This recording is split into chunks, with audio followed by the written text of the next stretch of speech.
me siento muy contento, como te decía, estimado David, de tener un grupo, dos grupos que me hacen 155 preguntas a través de WhatsApp. Yo no sé cómo cómo se manejen o qué otra mecánica de integración tengan por otra parte, o sea, pero a mí me da mucho gusto que tenga yo una respuesta de 155 preguntas, ni siquiera, yo lo que he visto es de que en una conferencia presencial te hacen 3, 4 preguntas, casi nadie pregunta, pero que les dé ya la oportunidad de que preparen su pregunta, de que hagan sus lecturas y de que me pregunten y que tenga un aluvión de preguntas, a mí me da muchísimo gusto. Por otra parte, para integrar esta cuestión colaborativa como yo lo venía manejando, pues sí necesito el apoyo de ustedes y de que ustedes decidan, estimados alumnos. A ver, vamos a darle la palabra a Berta. Berta, por favor. Maestro, bueno, bueno, con respecto a lo que dice mi compañero, diciendo un poco porque a mí me pareció muy cómodo la manera en cómo nos compartió el día de ayer las respuestas, porque en PDF también funcionaba muy bien, pero por ejemplo, ya lo de los audios se me empezó a hacer un poquito más caótico la información y como nos la compartió el día de ayer que nos reenvió esta pregunta con la respuesta directamente a nuestro chat personal, pues a mí se me hizo muy claro y concreto para entender la respuesta. O sea, sí entiendo lo que dice el compañero de que ayuda a estudiar, pues el ver las respuestas que le dan los compañeros, pero a veces también llega un punto en que es tanta información, son tantas preguntas, son dos materias, que yo a veces no me detengo a leer todas las preguntas de todos porque pues van cayendo a lo largo de 2 días y son muchas y son de dos materias distintas. Entonces, como sé que vamos a tener que también integrar esa información en la oficina, si recompartieran todo otra vez en el chat, saturaría muchísimo de información en el chat y a veces nos cuesta trabajo pues, con tanta información dentro del chat estar navegando en el mismo chat para buscar lo de sesiones pasadas, por ejemplo, cuando de repente queremos consultar algo anterior o algo así. Entonces, bueno, desde mi dinámica me pareció cómodo la manera que lo compartí de ayer. Bueno, solo es otro punto de vista que quería compartir. Pues muchas gracias. Sí, la nota de voz también les ayuda, pero sí, efectivamente es demasiada información. Entonces, y a mí, ayer en la experiencia que yo tuve, es de que ayer fui a hacer una tramitación al posgrado. Generalmente el posgrado nunca lo he visitado desde hace bastante tiempo. Entonces tuve necesidad de acercarme para hacer una tramitación personal, dos trámites personales. Uno ya se los comenté, el otro me lo reservo, pero pues estuve por ahí, y entonces en lo que estaba yo esperando, empecé yo a tomar a abocarme a la cuestión de responderles. Entonces, para mí me funcionó mucho más fácil atenderlos en forma inmediata en el WhatsApp y le di muchísima más agilidad a mi trabajo. Está más descansado, digo, pues es viernes, terminé ayer muy temprano, por fortuna, entonces pues y atendí, insisto, 155 preguntas. Yo creo que ni se las, cómo dicen por ahí, ni se las hacían a Obama cuando era profesor de Derecho Constitucional de Chicago, ¿eh? Ni a Obama. Ya las quisiera Obama. Entonces, pues a mí me da mucho gusto de que ustedes pregunten y recuerden de que, pues como parte de su trabajo, a los que les interese recopilar sus propias preguntas, recopilar mis respuestas, a veces remito a la ley de amparo porque pues el esfuerzo de leer, no te lo va a dar, no te lo va a proporcionar otro medio, sino la propia ley. Y hay muchos autores que se reducen a transcribir, en otras palabras, lo que dice la ley. O sea, se dan ese lujo. No digo quiénes, es evidente quiénes, pero pues para no tener esas problemáticas, pues mejor, pues consulta directamente la ley de amparo. Yo atendía aquí a David, le hice yo alusión con relación a un tema que me preguntaba sobre el orden público, ¿no, David? El orden público, las disposiciones de orden público e interés social, ¿verdad? Es correcto, sí. Sí, me recomendó ahí un artículo. Me preguntó la Corte cómo ha definido, más o menos iba a ser la pregunta, cómo ha definido estos vocablos. Si tú te das como se dice coloquialmente, te echas un clavado al jus de la Corte, vas a encontrar criterios aislados y no definiciones, porque la tarea de los tribunales, estimados alumnos, no es la tarea doctrinal. Al revés, los tribunales acuden a la doctrina para fundar sus determinaciones. Yo le sugerí, por favor, que hiciera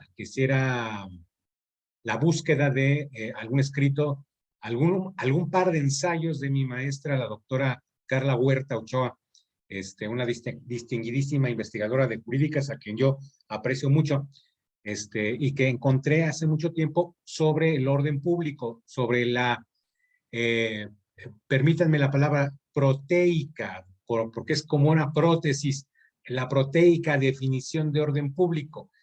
Entonces yo lo remití a una voz en el Diccionario de Derecho Procesal Constitucional y Convencional que editó en algún momento Jurídicas en compañía de otras entidades, pues para que encontrara doctrina, y también por ahí le sugerí un artículo de la doctora Carla Huerta Ochoa. Espero, bueno, pero la pregunta ya vino del alumno, vino en este caso de David. Entonces, pero ya venía una inquietud personal. Entonces, yo ya no tengo que torturar a todos los demás que a lo mejor no les interesa ese punto doctrinal muy fino, y espero que David pues se encuentre atendido en esa inquietud. Les pido un minuto, por favor.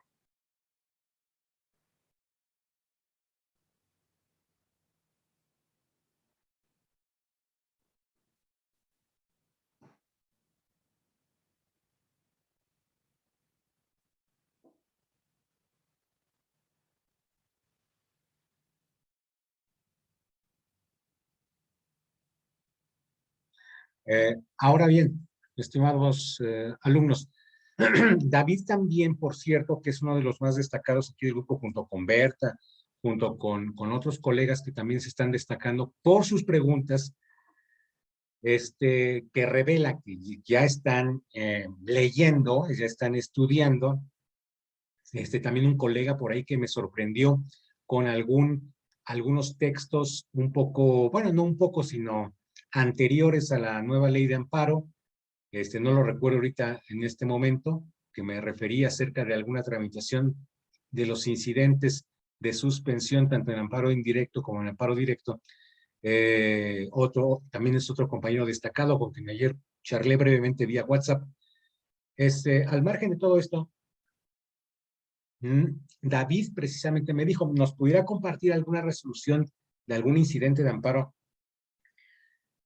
Aquí yo le sugerí, busca en los repositorios de la Corte de sentencias relevantes.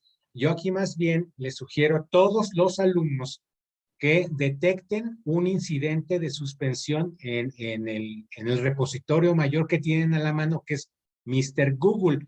Muchas ocasiones cuando vienen asuntos muy polémicos, como el caso de la vacunación a menores de edad a raíz de la pandemia de COVID-19, se publicitan estos fallos porque pueden ejemplificarse los casos en los cuales se concede la medida cautelar de la suspensión de los actos reclamados. Entonces, aquí la tarea pues ya también es del alumno, porque le interesará bajar alguna sentencia que son públicas. Ahorita estuve buscando algunas. Hay muchas fuentes de libre acceso de organizaciones, incluso sociales, donde publicitan estos criterios. Entonces, aquí, pues la verdad, el alumno tiene que buscarle el aspecto práctico al aspecto de la suspensión y particularmente al tema de las sentencias. En la Corte, recuérdenlo, en el sitio del Consejo de la Judicatura Federal, pueden ustedes apreciar las sentencias directamente me van a preguntar ustedes, bueno, ¿con relación a qué caso? Con relación casi a todos los asuntos. Basta que tú te involucres en detectar en la lista de notificaciones cualquier asunto que tú encuentres listado en materia de amparo o en otras materias, ¿eh? No nada más amparo. Recordemos que el Poder Judicial de la Federación tiene varias pistas de resolución, no solamente la de amparo, no solamente la constitucional, sino también de orden de legalidad, de resolución de controversias ordinarias en materia civil, en materia mercantil, en materia administrativa, en fin, en materia, actualmente ya se está, por lo que yo pude detectar también en la semana, se están continuando los trabajos para aterrizar la reforma laboral. Berta Alicia, que me pregunta mucho sobre ese tema. Bueno, lo que pasa es que ya los jueces de los poderes judiciales, tanto de la Federación como de las entidades federativas, ya van a impartir directamente la justicia de índole laboral. Ya los laudos ya no son laudos, son sentencias definitivas en rigor. Entonces, aprovechando esta situación, les quiero yo indicar, por favor, que busquen sentencias, porque esa es su tarea, ese es su trabajo primordial. Y en materia de suspensión les va a ser de mucha utilidad ver diversos criterios, pero efectivamente cuando tú lo aterrizas en un caso práctico famoso, impactante, pues te va a ser de mucha utilidad ver ese criterio judicial en particular, pero depende de que tú lo busques. Yo no quiero y no podría yo imponerles todos, pues síganle por acá. Se puede hablar de conceptos generales para ir particularizando ciertas situaciones, pero ya este trabajo ya lo tienen ustedes que tomar pues sobre de sus propios afanes dentro de esta licenciatura en Derecho. ¿Alguna pregunta adicional, estimados alumnos, para que podamos continuar con este tema?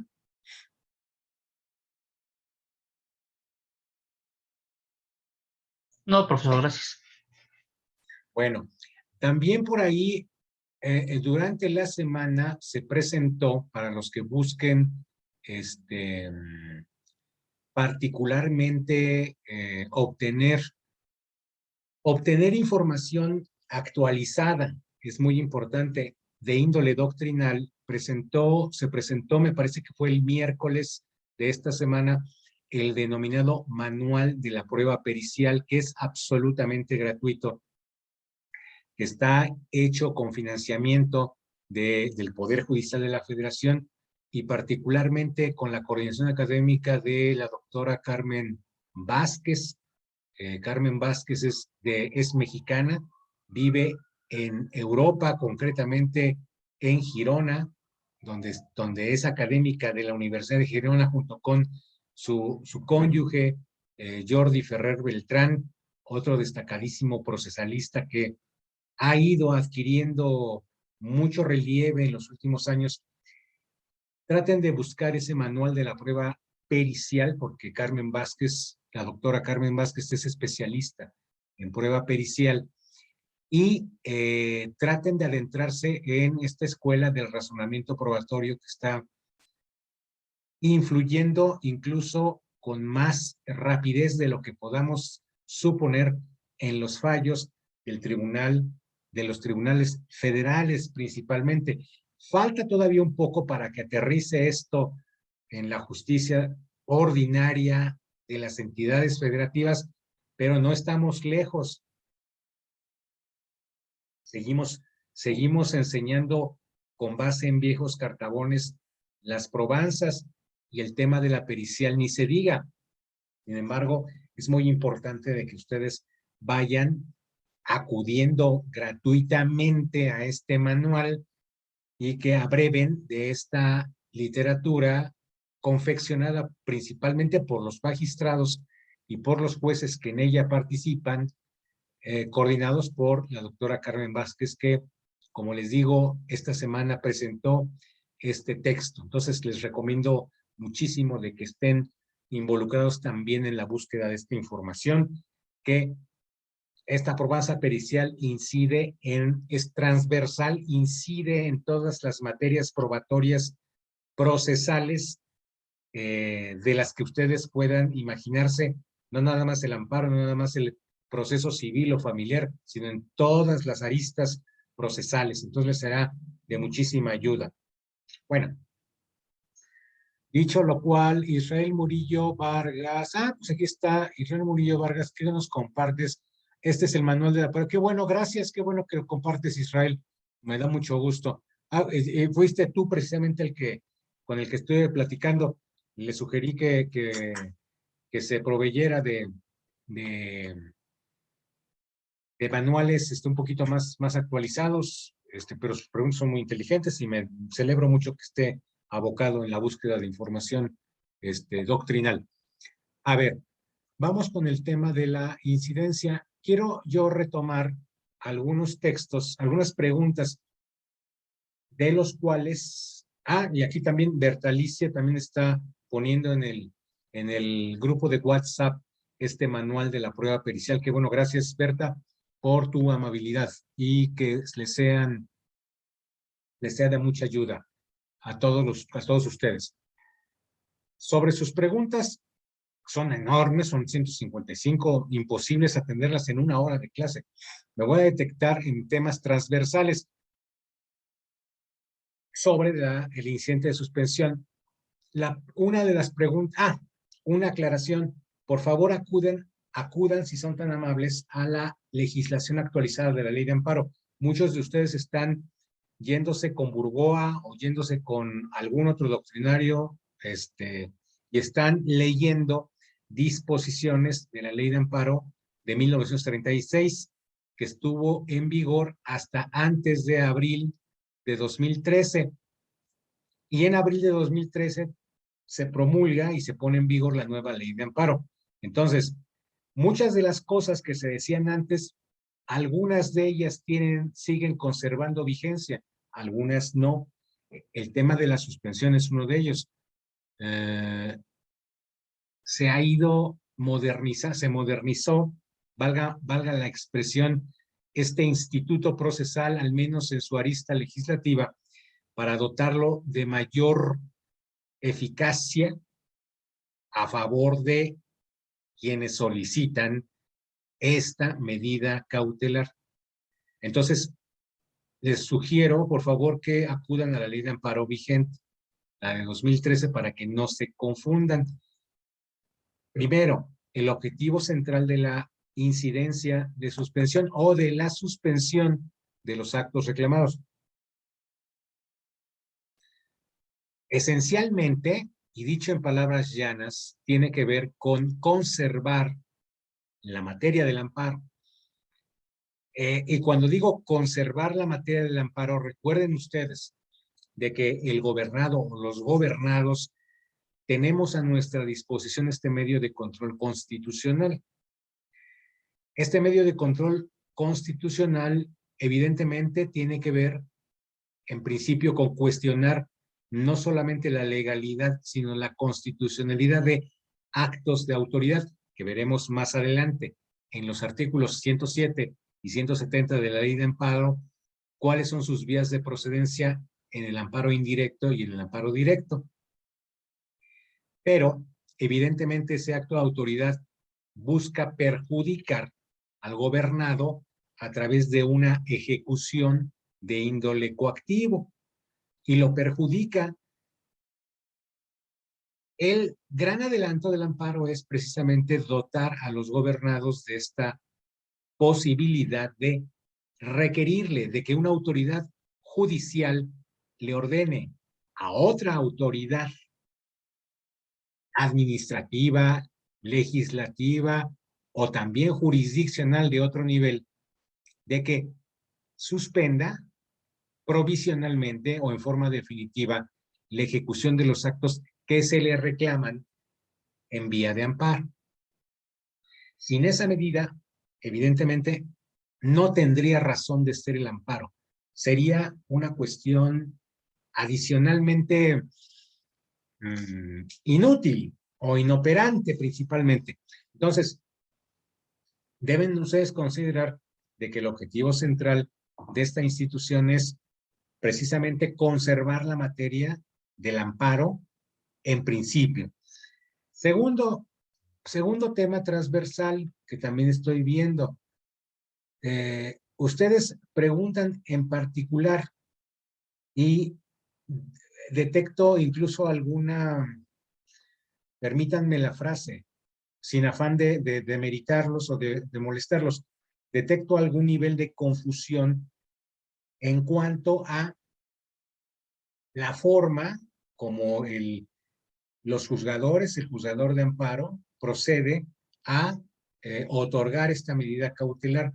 Yo quisiera invitarlos particularmente a considerar de que uno de los grandes adelantos precisamente de la ley de amparo es que el juzgador, principalmente el juez, los jueces de distrito, formulen un análisis, permítanme, déjenme admitir a alguien más, formulen un análisis de índole ponderativo entre dos derechos. Por un lado, la denominada apariencia del buen derecho. ¿Alguien en sus lecturas pudo detectar a qué se refiere la apariencia del buen derecho?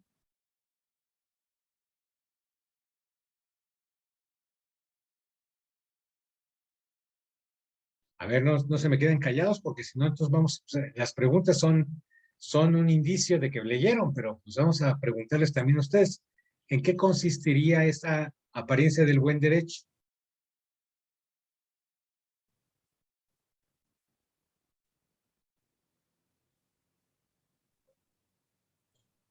Yo, profesor, Sí, a ver, dime. sí, del estudio que hace el juzgador, él considera que está apegado a las normas y que efectivamente le implica un perjuicio la no aplicación al afectado.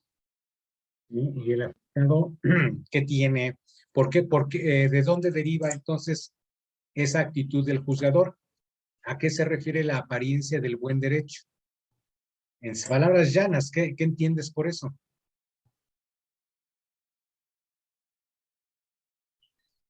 Pues que precisamente que le causaría una afectación o que la afectación que se está causando va en contra de las normas o de sus derechos. En algún momento yo les he solicitado a mis alumnos que, basándome incluso en lo que dice también, dice Edith, es un juicio de valor que aplica la autoridad en relación a una medida precautoria. Edith Cruz, bueno, está muy bien. ¿Alguien más que le pregunte a Mr. Google o a la corte? A ver, Arispe, Pita, Berta, Alicia, por favor. Bueno, yo leí esto de la suspensión en el manual para entender el juicio de amparo de Adriana Campuzano. Y bueno, dice que es que es la ponderación que hace el juzgador y que es un ejercicio de reflexión en el cual el tribunal identifica el perjuicio que puede sufrir la parte quejosa con la ejecución del acto, omisión o norma reclamada, y el daño que sufre la sociedad o los beneficios que deja de percibir en caso de no ejecutarse el acto. Los relaciona entre sí, confrontándolos y armonizándolos para decidir cuál debe ser protegido y en qué medida pueden hacerse compatibles el uno con el otro.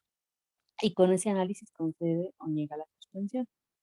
Ajá, pero ¿qué dice Adriana Campuzano, que es una destacadísima juzgadora, a ver, o ex juzgadora, no tengo bien a bien dónde está ahorita, pero a ver, ¿en qué consiste la apariencia del buen derecho en eso? Ajá, o sea, dice que la suspensión está fundada en dos principios, la apariencia del buen derecho y el peligro en la demora. Y entonces la apariencia del buen derecho dice que es esa ponderación que hace el juzgador. Ahí la ponderación no es en la apariencia del buen derecho. La apariencia del buen derecho es uno de los elementos de ponderación. A ver, ¿qué es Ajá. ponderar? No solamente la pregunta es para Berta, sino para todos los demás. Díganme, ¿qué es ponderar? ¿Qué Dar el significa? poder. No, no. Poner en una balanza, ¿no? Evaluar. Valorar Valorar. como una balanza. ¿Qué hay de un lado de una balanza? Porque, Pues de la ¿eh? balanza, de un lado de la balanza está la apariencia del buen derecho, es El decir, derecho del quejoso, exacto. Y del otro lado, y del otro lado está el orden público y el interés social. en particular, el interés social y disposiciones del orden público. En lo que preguntaba ayer nuestro compañero David, ese es el análisis ponderativo, análisis de valoración de derechos, como bien lo mencionó alguien. ¿Quién fue el que dijo una balanza? A ver, a la vista, por favor, su ley de amparo. A ver, la trajeron. Tienen que venir con la ley de amparo para que me lean el artículo 138, por favor.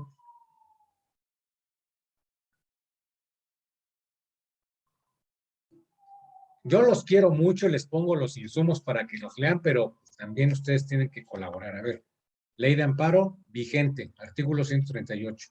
Búsquenla. Yo lo tengo, profesor. El 138. Sí, por favor. Promovida la suspensión del acto reclamado, el órgano jurisdiccional deberá realizar un análisis ponderado de la apariencia del buen derecho, la no afectación del interés social y la no contravención de disposiciones de orden público. En su caso, acordará lo siguiente: Ajá. concederá o Fíjate, negará. aquí, qué bueno, te voy a estar interrumpiendo. Sí. Fíjense bien en lo que tienen ustedes que detectar en sus lecturas para que no se pierdan. Podrán hacer todos los diagramas, todos los mapas conceptuales o mapas mentales, pero es muy importante este artículo porque los está llevando de la mano. Ahora sí, fracción primera. Concederá o negará la suspensión provisional. En el primer caso, fijará los requisitos y efectos de la medida. En el segundo caso, la autoridad responsable podrá ejecutar el acto reclamado. Te voy a interrumpir. Aquí estamos en la hipótesis del amparo indirecto. Amparo indirecto, la pregunta que ustedes me decían, ¿cuándo se concede?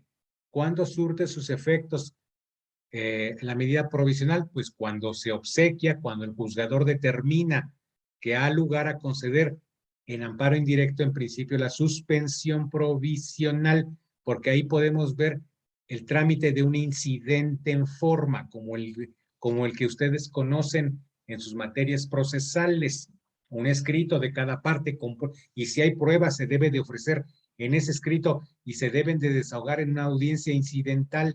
Bueno, en amparo indirecto tenemos dos momentos importantes: la suspensión provisional y la suspensión definitiva, que va a ser el colofón, va a ser la conclusión de la audiencia incidental, previa sustanciación de la audiencia incidental. Pero estamos en esa hipótesis, amparo indirecto, causales de procedencia explicadas en el artículo 107 de la Ley de Amparo, para que no se me pierdan. Lo primero que hace el juez es: voy a analizar si te concedo tu suspensión provisional. Ojo, estimados estudiantes, generalmente los abogados practican su incidente de suspensión simultáneamente, simultáneamente con la demanda de amparo en el cuaderno principal. Es decir, presentan su demanda de amparo y por separado presentan su solicitud, su incidente de suspensión. Pero no siempre es así, porque la suspensión puede pedirse en cualquier momento. La práctica hace que la mayoría o un grueso de los abogados pidan la suspensión inmediatamente, pero eso no siempre es así por muchas razones.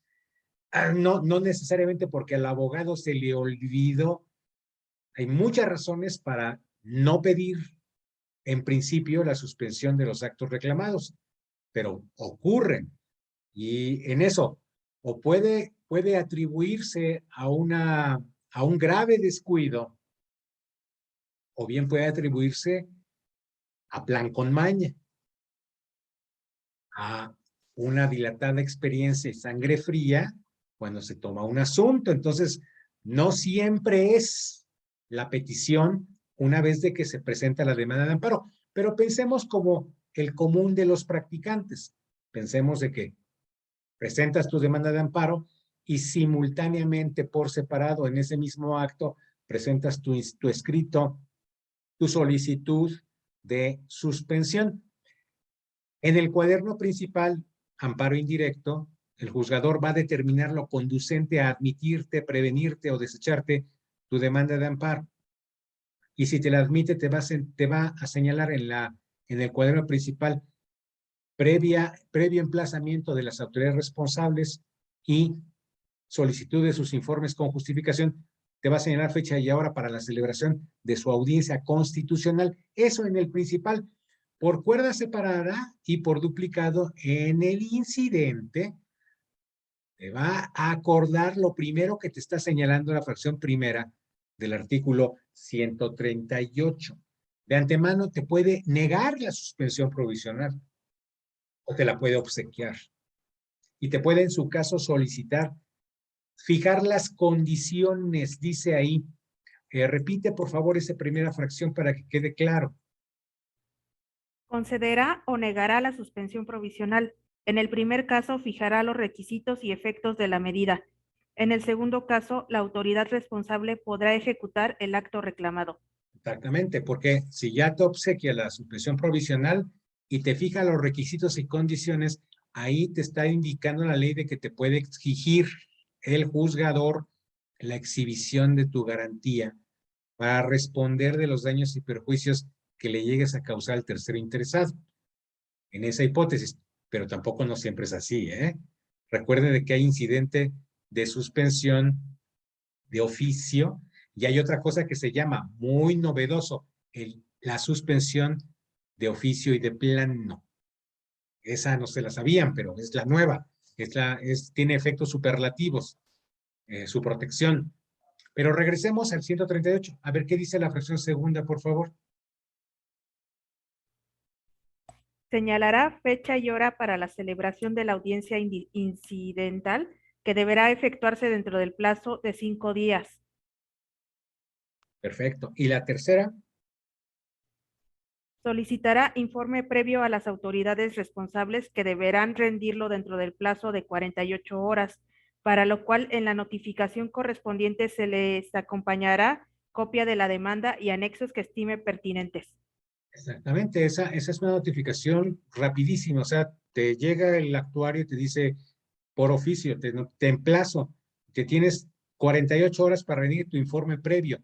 Te llegó a las 8 de la noche del lunes, tienes 48 horas naturales y esas vencen el miércoles, entonces te tienes que apurar porque en ese informe previo la autoridad responsable tiene que expresar si son ciertos o no los actos reclamados en principio, para que se pueda ubicar particularmente el juzgador y se celebre en su momento la audiencia incidental. Una vez sustanciada esa audiencia incidental, estimados alumnos, estimadas alumnas, la conclusión, la síntesis de ese incidente es la emisión, en su caso, de la suspensión definitiva. Esos son los dos momentos primordiales en el amparo indirecto.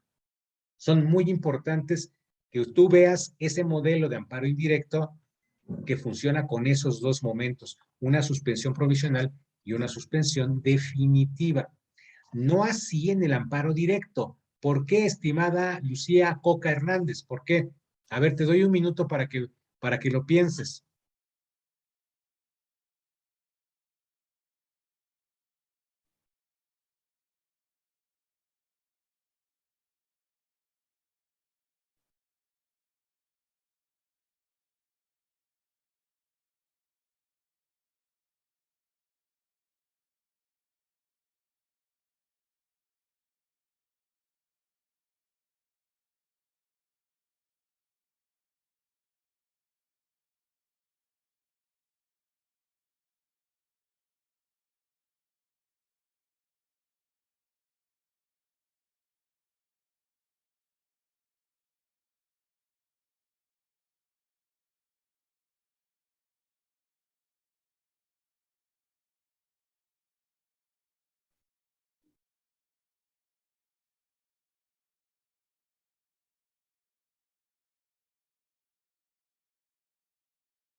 Maestro, ¿es porque el amparo directo es sobre una sentencia definitiva?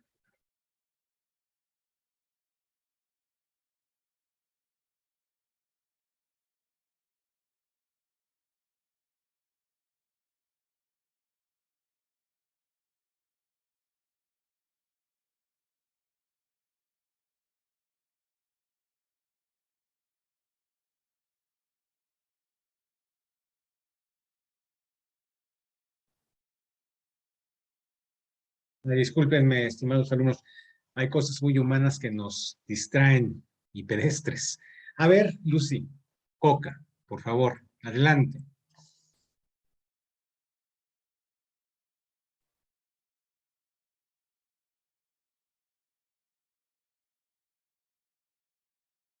¿Qué pasa en la suspensión en el amparo directo? Por tus lecturas, ¿se tramita igual que la que acabo de describir? ¿Quién la concede? ¿Cómo ocurre?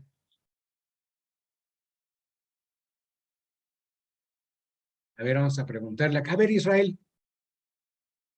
A ver, ayúdale.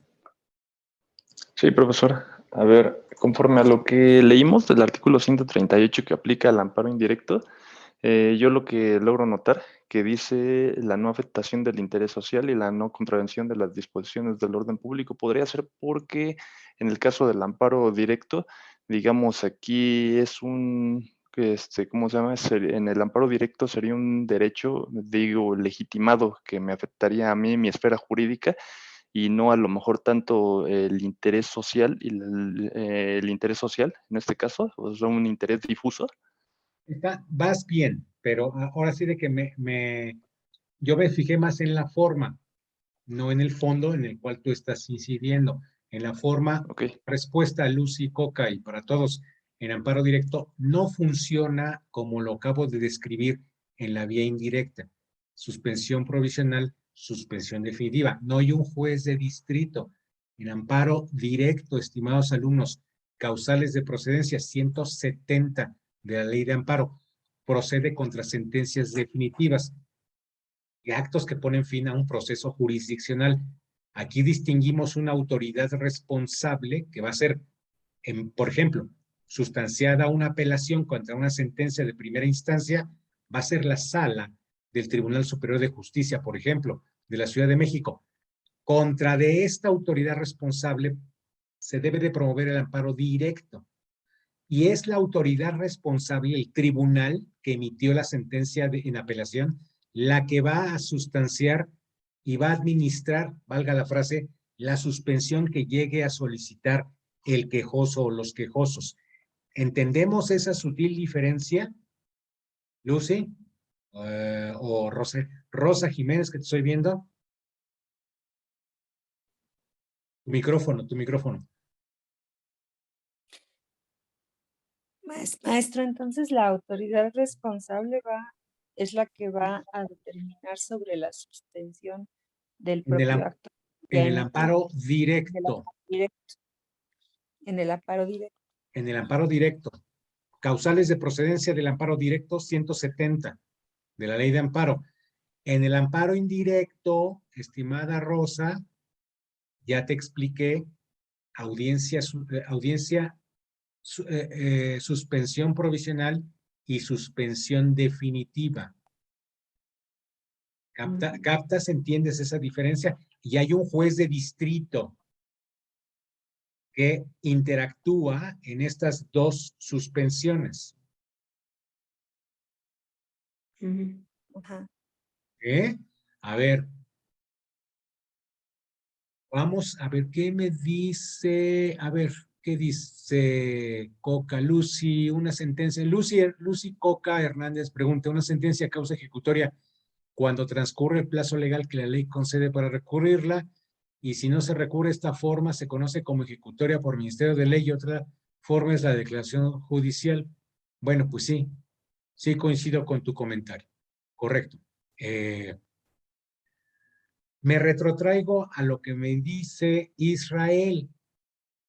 Disposiciones de orden público. Yo me fijé ahorita en la forma, pero en el fondo, con lo que yo empecé esta discusión es cómo otorga, cómo hace esta maquinaria judicial para considerar que debe de obsequiarse la suspensión de los actos reclamados. Aludí a un análisis ponderativo entre la apariencia del buen derecho, por un lado, y, por el otro lado, disposiciones de orden público y de interés social. Como ya tenemos ley de amparo, y no nada más quiero que Berta Alicia nos haga el favor de leer, sino también otro alumno, por favor, artículo 129, y tampoco David González Lucero, que también es muy participativo. A ver, otro alumno o alumna que lea, por favor, brevemente el artículo 129 de la ley de amparo. Que lo lea, por favor, para que nos indique qué son disposiciones de orden público e interés social. Yo lo tengo a la mano, profesor. A ver, adelante, por favor. Dice artículo 129, se considera, entre otros casos, que se siguen perjuicios al interés social o se contravienen disposiciones de orden público cuando, de concederse la suspensión, fracción 1, continúe el funcionamiento de centros de vicio o de lenocinio. A ver, permíteme un momento. Así- Fíjate que aquí la propia ley no, David, que te gustan mucho las definiciones, tampoco es tarea del legislador enunciar definiciones. A veces acuden a ellas. La tarea del legislador es prever hipótesis normativas y podrá ayudarse en la medida de lo posible de algunas distinciones conceptuales. Esa es su tarea de la doctrina. Y fíjate aquí en el artículo 129, cómo va en forma casuística, caso por caso, te está señalando, aquí se violan disposiciones de orden público, se siguen perjuicios a ella, y eso debe de considerarlo el juzgador para obsequiar una suspensión, para obsequiar la suspensión del acto reclamado. No basta la apariencia del buen derecho del quejoso. Debe de analizar también el juzgador del otro lado de la balanza estos elementos del artículo 129. Adelante, Israel, creo que eres tú, ¿verdad? Sí, profesor.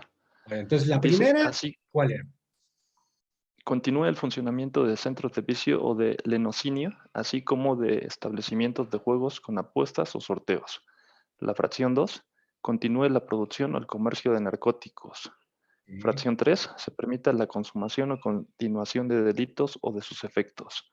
Fracción 4, se permite el alza de precios en relación con artículos de primera necesidad o de consumo necesario.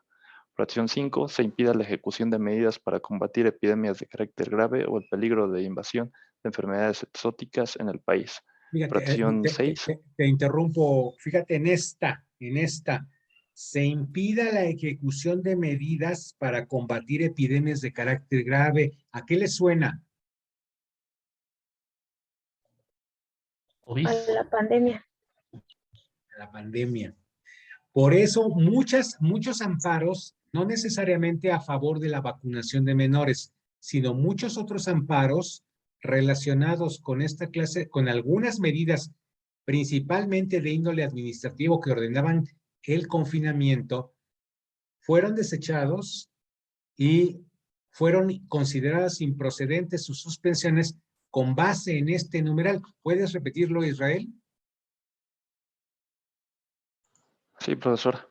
La fracción 5, se impide la ejecución de medidas para combatir epidemias de carácter grave o el peligro de invasión de enfermedades exóticas en el país. Sí. ¿Continúo, profesor? Sí, por favor. Ok. La fracción 6, se impide la ejecución de campañas contra el alcoholismo y la drogadicción. Fracción 7, se permite el incumplimiento de las órdenes militares que tengan como finalidad la defensa de la integridad territorial, la independencia de la República, la soberanía y seguridad nacional y el auxilio a la población civil, siempre que el cumplimiento y ejecución de aquellas órdenes estén dirigidas a quienes pertenecen al régimen castrense. Fracción 8, se efectúen intereses de menores o incapaces o se les pueda causar trastorno emocional o psíquico. Fracción 9, se impide el pago de alimentos. Fracción Fíjate, 10, se permite... ahí también viene una respuesta muy importante. Si la suspensión persigue que se impide el pago de alimentos, automáticamente te van a decir que no. Eso es de cajón. Entonces, para que vean cuándo se siguen perjuicios al interés social o a disposiciones de orden público. A ver, Israel, Te agradezco tu interés. Son las demás fracciones, la décima a la 13ª. Nos queda unos minutitos más, 4 minutitos. A ver, otra alumna que tenga la mano en la ley de amparo, por favor. La fracción décima. Se Adelante. permita, se permite el ingreso en el país de mercancías cuya introducción esté prohibida en términos de ley o bien se encuentra en alguno de los supuestos previstos en el artículo 131, párrafo segundo de la Constitución Política de los Estados Unidos Mexicanos. Se incumplan con las normas relativas a regulaciones y restricciones no arancelarias a la exportación o importación, salvo el caso de las cuotas compensatorias, las cuales se apegarán a lo regulado en el artículo 135 de esta ley, se incumplan con las normas oficiales mexicanas, se afecte la producción nacional. Fracción décima primera. Se impidan o interrumpan los procedimientos relativos a la intervención, revocación, liquidación o quiebra de entidades financieras y demás actos que sean impostergables, siempre en protección del público ahorrador para salvaguardar el sistema de pago o su estabilidad.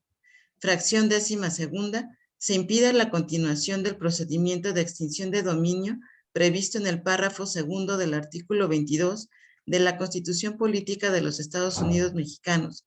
En caso de que el quejoso sea un tercero ajeno al procedimiento, procederá a la suspensión. Décima tercera. Se impida u obstaculice al Estado la utilización, aprovechamiento o explotación de los bienes de dominio directo referidos en el artículo 27 de la Constitución Política de los Estados Unidos Mexicanos. El órgano jurisdiccional de amparo excepcionalmente podrá conceder la suspensión aun cuando se trate de los casos previstos en este artículo, si a su juicio con la negativa de la medida suspensional pueda causarse mayor afectación al interés social. Fíjate, el último párrafo, o sea, ya menciona la ley los casos excepcionales, pero el último párrafo, eso pone todo de cabeza otra vez. ¿Por qué? Porque el juzgador puede conceder esa medida. Repítelo, por favor, el último párrafo, estimada Kenia. El órgano jurisdiccional de amparo excepcionalmente podrá conceder la suspensión aun cuando se trate de los casos previstos en este artículo, si a su juicio con la negativa de la medida suspensional pueda causarse mayor afectación al interés social. Eso pone todo de cabeza. ¿Por qué? El semestre pasado me decía un alumno, maestro, yo sé de un caso, pero me lo dijo muy contento, yo sé de un caso donde se donde se obtuvo la suspensión en contra de actos derivados de la ley de extinción de dominio, fracción decimasegunda, ¿sí? La explicación de por qué el juzgador había concedido esa suspensión es precisamente el último párrafo de este artículo 129 de la ley de amparo, que voltea todo de cabeza y nos deja igual, bueno, no nos deja igual, tenemos casos de excepción, pero no son obligatorios, el juzgador puede razonar en su fallo porque sí concedería una medida suspensional. Bueno, pues estimados alumnos, pues que tengan bonitas vacaciones, nos vemos en 15 días y hasta pronto, ¿eh? Muchas gracias por su interés.